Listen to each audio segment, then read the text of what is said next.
So here we are at Marché Gazette. My name is Patrick, I'm the chef here. We do a lot of tartare. Today we're going to be doing beef tartare and a tuna tartare. The beef will be Italian style with parmesan and truffle oil.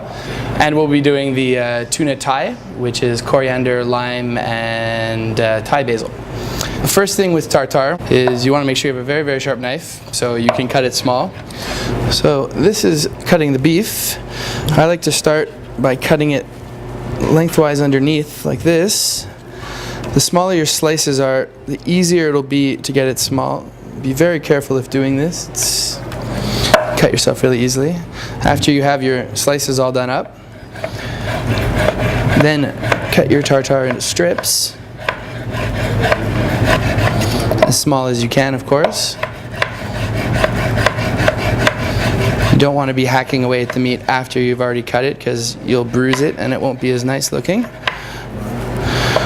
So get all your strips together, you turn them around the other way, and then you come back across.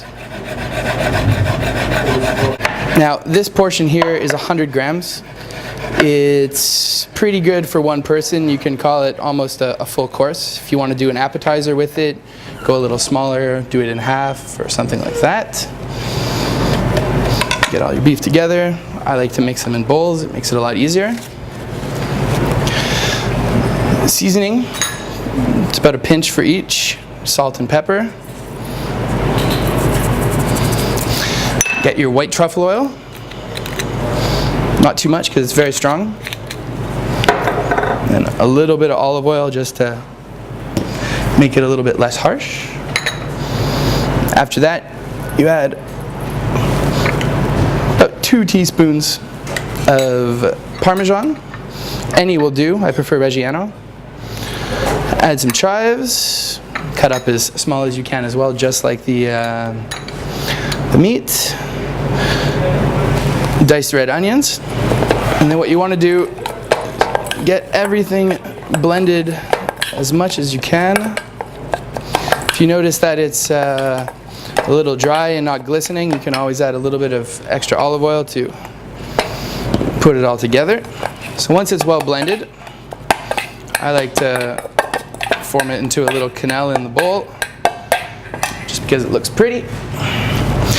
And it's pretty much ready to go.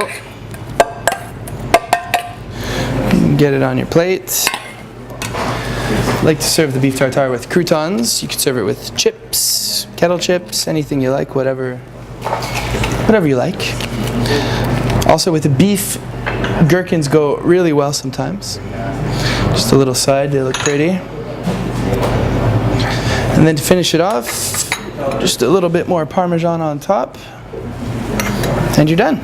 This is the Tuna Thai.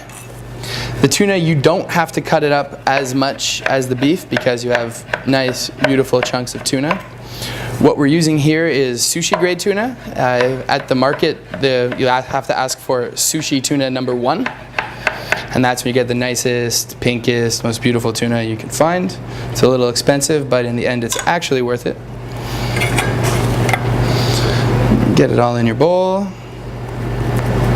Same thing, we're working with 100 grams here, so it's about the same amount of salt and pepper.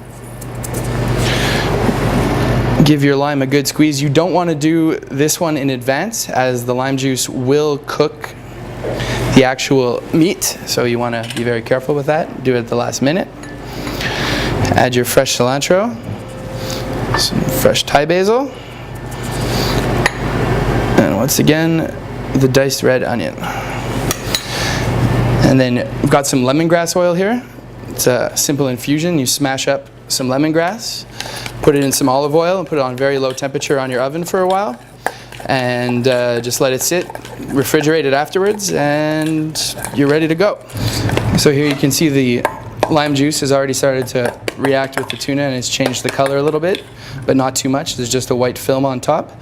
That means you've put a good amount. Any more, if it turns any whiter, you've put a little bit too much, but it's still okay. Same thing. I like to garnish with just some cut up limes. They're not exactly for squeezing all over it, but they just make it look pretty. Stick them in there. For this tartare, shrimp chips are really nice.